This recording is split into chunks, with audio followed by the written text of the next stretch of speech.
নমস্কার, আমি সঞ্চিতা। আমার নতুন একটি ভিডিওতে আপনাদের অনেক অনেক স্বাগত জানাই। আশা করছি আপনারা সকলে খুব ভালো আছেন এবং সুস্থ আছেন। আমরাও সবাই খুব ভালো আছি।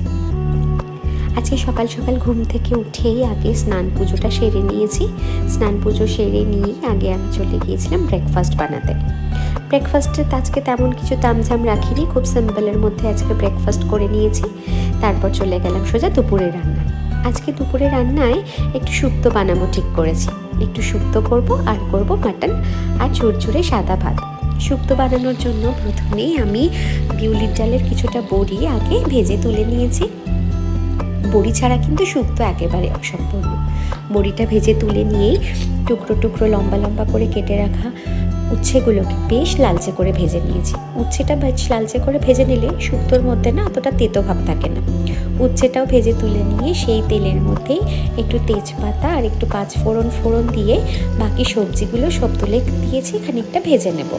সবজির মধ্যে দিয়েছি পেঁপে আর মিষ্টি আলু, এমনি আলু, বিনস, একটু গাজর, দুটো টুকরো কুমড়ো আর দিয়ে দিয়েছি কাঁচকলা। ডাঁটা আর বেগুনটা আমি একটু পরে দেব। মোটামুটি আনাজগুলো একটু ভাজা হয়ে যেতেই তার মধ্যে পরিমাণ মতো জল দিয়ে দিলাম আর দিয়ে দিলাম স্বাদ মতো লবণ আর একটু চিনি।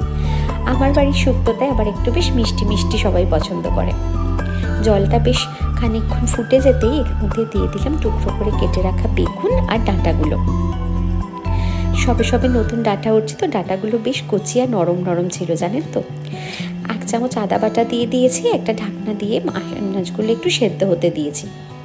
যতক্ষণে আনাজগুলো সেদ্ধ হয়েছে ততক্ষণে একটা মশলা বানিয়ে নিয়েছি। ওই একটু সর্ষে, পোস্ত আর একটুখানি পাঁচফোড়ন একসঙ্গে বেটে নিয়েছি। মোটামুটি জিনিসগুলো সব একসঙ্গে মিশিয়ে দিয়ে আরও কিছুক্ষণ ঢাকনা দিয়ে একটু সেদ্ধ হতে দেব। তার আগে মোটামুটি আনাজগুলো তো সেদ্ধ হয়ে গিয়েছিল, আমি বড়ি আর উচ্ছেটা এই সময় এতে দিয়ে দিচ্ছি।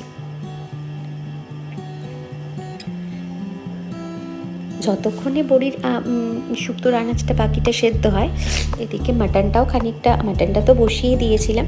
এটাও দেখলাম হয়ে এসছে। এখন এর মধ্যে ভেজে রাখা আলুগুলো দিয়ে একটু নাড়াচাড়া করে জল দিয়ে সেদ্ধ করতে দিয়ে দেব।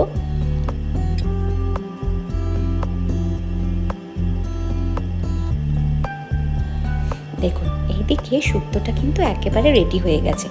এবার শুক্তোটা নামানোর আগেই একটুখানি রাঁধুনি বেটে রেখেছিলাম, সেই রাঁধুনি বাটাটা একটু দুধ দিয়ে মিশিয়ে শুক্তোর মধ্যে দিয়ে দিলাম।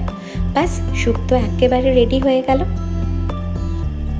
আচ্ছা, আপনারা কে কে শুক্তো ভালোবাসেন আমাকে অবশ্যই জানাবেন।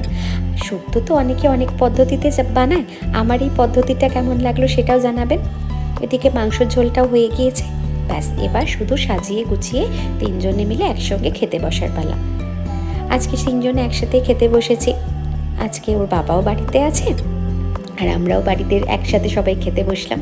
ভিডিওটা আজ এখানেই শেষ করলাম। ভালো থাকবেন।